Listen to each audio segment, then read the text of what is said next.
এদিকে তাকা, মনে হচ্ছে নুসরাত এটা ডাক্তার ছিল চলে এসেছে।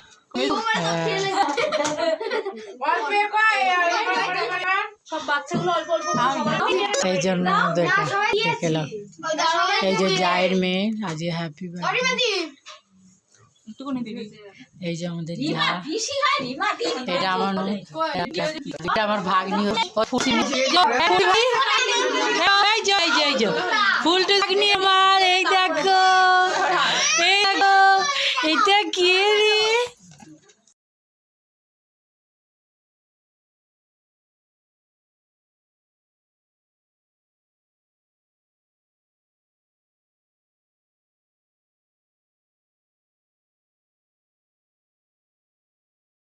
ওইটা মেয়ের বাপ কেক খাচ্ছে, এটা মেয়ের কাকা খাচ্ছে, দেখে না। এই যে দেখো মেয়ের কাকা খাওয়া, এই যে করা হয়েছে বাড়িরই কিছু লোক। এই যে পূজা না, দেখো না কি ভুলে মাংস হচ্ছে, চিকেন কষা।